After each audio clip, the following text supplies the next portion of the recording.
இது வியாழக்கிழமை காலையில் கோலம் போட ஆரம்பித்தாச்சு. 5:30 மணிக்கு கிளம்பியாச்சு. ஆனால் கொஞ்சம் இருட்டாக இருந்ததுனால லேட்டாக தான் வந்து கோலம் போட ஆரம்பித்தேன். கோலம் போட்டு கலர்லாம் கொடுத்தாச்சு. என் பிள்ளை வந்து நைட்டே சொல்லிட்டு படுத்துட்டோம், நாளைக்கு ரசமும் உருளைக்கிழங்கு வறுவலுமா ஸ்கூலுக்கு அப்படின்னு சொல்லிட்டு. அதனால் காலையிலேயே போய் சுட சுட சாதம் ரசம் வச்சுட்டு முட்டை வச்சு மிளகுத்தூள் உப்பு போட்டு வச்சுருந்தேன். உருளைக்கிழங்கு வறுத்து வச்சுருந்தேன். காலையில் சாப்பாட்டுக்கு இட்லி ஊற்றி வச்சுட்டு கூடவே தொட்டுக்கிறதுக்கு கேரட்டில் சட்னி அரைச்சிருந்தேன். பொரியல்லாம் செஞ்சு கொடுத்தா சாப்பிட மாட்டோம், கொண்டுட்டு போயிட்டு எடுத்துகிட்டு வந்துடுவோம். அதனால் காலையிலேயே சட்னி வச்சு கொடுத்தாச்சு கேரட்டில். அப்புறம் சாப்பாடு கொடுத்துட்டு நான் வந்து சாதம் கிளற போயிட்டேன்.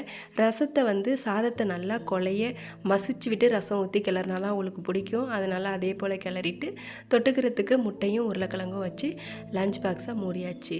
ஸ்நாக்ஸுக்கு பாதாம் பருப்பு ஊற வச்சுருந்தேன், அதை உரித்து எடுத்துக்கிட்டோம். லஞ்சு கூடையிலலாம் அவளே எடுத்து வச்சுக்குவோம்.